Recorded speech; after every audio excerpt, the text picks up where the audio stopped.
વડોદરા શહેરમાં આરટીઓ કચેરીને બોમ્બથી ઉડાવી દેવાની ધમકી મળતા હડકંપ મચી ગયો હતો।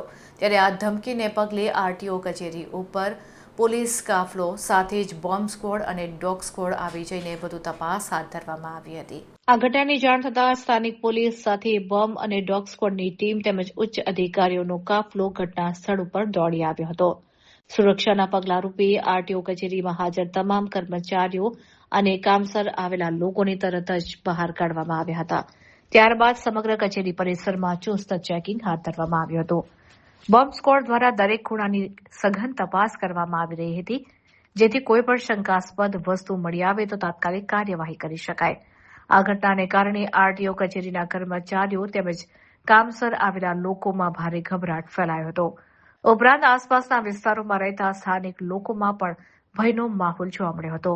પોલીસ દ્વારા સમગ્ર વિસ્તારમાં સુરક્ષા કડક બનાવી દેવામાં આવી છે અને ધમકી આપનાર અંગે તપાસ હાથ ધરવામાં આવી રહી છે।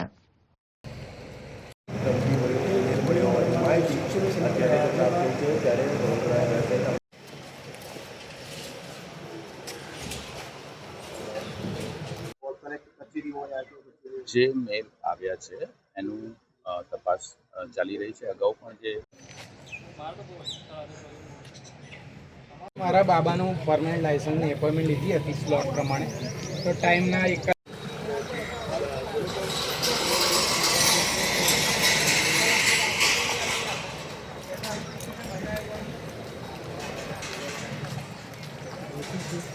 બાબતે આપને જણાવી દઉં કે કચેરી દરમિયાન મેલની ચકાસણી કરતા મેલ ધ્યાને આવેલ હતો, જેની અંદર આરટીઓ કચેરીને બોમ્બ દ્વારા ઉડાવી દેવાની ધમકી આપેલી હતી અને એના રિગાર્ડિંગ બધી પોલીસ સ્ટેશનને જાણ કરતા જણાવ્યું છે કે આ બોમ્બ થ્રેટ મળી આવ્યો છે।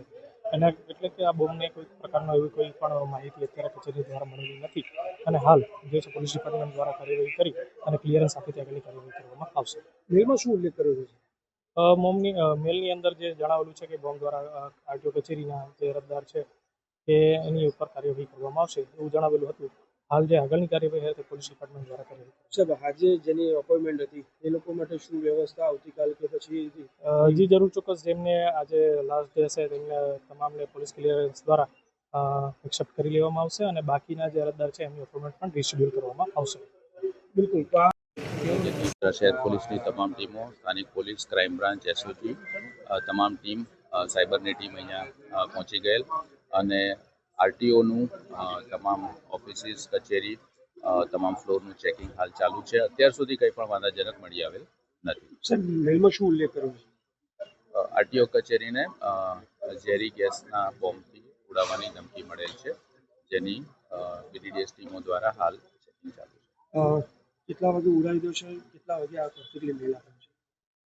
મેલ સવારે મળ્યો હતો આરટીઓ કચેરીને અને લગભગ 12 વાગ્યા સુધી બ્લાસ્ટ થશે એ પ્રકારેની એમાં વિગત હતી, પણ તેની તપાસ હાલ ચાલુ છે। ક્યાંથી આવ્યો છે? મેલનું ઓરિજિનેટર ટ્રેસ કરવા માટે સાયબર ટીમ હાલ કાર્યરત છે। જે કોઈ પણ જગ્યાએથી મેલ આવ્યો છે તેની તપાસ ચાલી રહી છે। કેટલી ટીમો કામે લાગી હતી? એમાં સાયબર ક્રાઇમની ટીમ છે, ક્રાઇમ બ્રાન્ચની ટીમ છે, એસઓજીની ટીમ છે, બીડીડીએસની અલગ અલગ ટીમો છે, સ્થાનિક પોલીસ છે, તમામ પોલીસની ટીમો આજ રોજ આના ઉપર કાર્યવાહી કરી રહી છે।